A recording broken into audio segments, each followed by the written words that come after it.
मीरा निकालेगी अपने ऑफिस से अनु को और ये देखकर आर्यवर्धन को होगा गलत महसूस। आपको बता दें कि सीरियल तुम से तुम तक में अब यहाँ पर आर्यवर्धन ने कह दिया है मीरा से कि तुम अगर अनु को निकालना चाहती हो तो ये फैसला मैं तुम्हारे ऊपर छोड़ता हूँ, तुम जैसा चाहो वैसा करो, क्योंकि इस बार मैं इन सब चीज़ों के बीच में नहीं आऊँगा, मैं फेवर नहीं लूँगा अनु का। अब अनु का हाथ पकड़ के उसको यहाँ पर उसका लेटर देकर, भाई कि तुम यहाँ पर नौकरी से निकाली जा रही हो, लेटर देकर डिसमिस करने का निकाल रही होती हाथ पकड़कर मीरा अनु को। लेकिन तभी यहाँ पर आ जाने वाले हैं भाई यहाँ पर जसवंत जी, और वो आकर बताने वाले हैं कि अनु जो है वो यहाँ पर उन लोगों से इसलिए बोल रही थी, लड़ाई कर रही थी, क्योंकि वो लोग मीरा मैडम के बारे में गलत बोल रहे थे। वो लोग कह रहे थे कि मीरा मैडम ने कुछ तो आर्यवर्धन सर के साथ ऐसा किया है, उनको कोई तो ऐसी खुशी दी है जिससे उन्होंने यहाँ पर तुरंत पीओ बना दिया है मीरा को। मीरा की प्रमोशन इतनी जल्दी ऐसे नहीं कर सकते हैं आर्यवर्धन। यानी कि यहाँ पर मीरा और आर्यवर्धन के बीच में गलत रिश्ते को लेकर बात चल रही थी, इसलिए अनु ने इन सब चीज़ों को लेकर यहाँ पर उनसे बहस कर ली और इसीलिए वो इस कंपनी के साथ ऐसी ऐसी बातें कर रहे हैं। अब ये सुनकर आर्यवर्धन मीरा से कहते हैं कि ये देखो, अनु ने हमारे और तुम्हारे रिश्ते को लेकर जो कि गलत यहाँ पर अफवाह उड़ाई जा रही है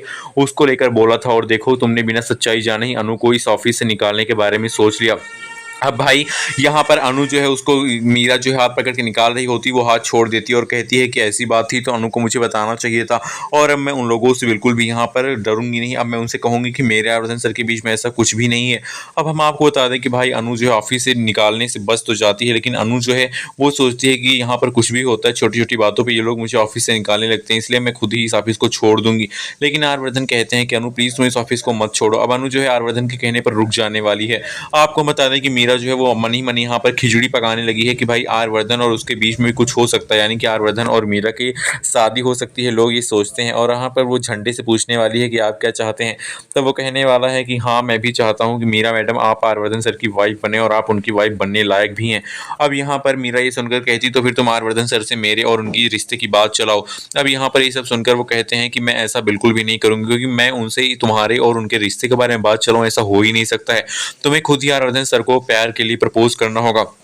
अब मीरा जो है वो यहाँ पर मन ही मन यहाँ पर कई सारे सपने सजा रही है कि वो आर्यवर्धन से शादी करेगी, उसे प्रपोज करेगी, उसके साथ अपनी नई जिंदगी बसाएगी। लेकिन उसे क्या पता कि उसके साथ नहीं बल्कि मीरा के साथ नहीं बल्कि अनु के साथ आर्यवर्धन की जिंदगी में नए नए यहाँ पर उतार चढ़ाव आने वाले और उन दोनों की शादी होने वाली है। भाई अब यहाँ पर अनु जो है वो यहाँ पर आर्यवर्धन सर को पसंद करती है, लेकिन वो बेचारी कुछ कर नहीं पा रही क्योंकि आर्यवर्धन ने साफ साफ इस रिश्ते को लेकर इनकार कर दिया है। लेकिन जब मीरा प्रपोज करने के लिए आर्यवर्धन को जाएगी तब ये सारी चीज़ें वो यहाँ पर अनु जो है छुप के देख लेगी, और यहाँ पर जो आर्यवर्धन वो मीरा से भी वही कहेंगे जो उन्होंने अनु से कहा था। वो कहेंगे कि मेरे और तुम्हारे रिश्ते का कोई भी भविष्य नहीं है, कृपया यहाँ से चली जाओ। ये सुनकर अनु कहेगी इसका मतलब आर्यवर्धन सर किसी ऐसी बात को लेकर यहाँ पर डरे या फिर सहमे हुए हैं जो उनको बार बार सताती है, यानी कि वो अपनी पहली वाइफ को लेकर ये सारी बातें सोचते हैं और इसीलिए वो किसी और लड़की को अपनी ज़िंदगी में एक्सेप्ट नहीं करना चाह रहे हैं बिल्कुल भी।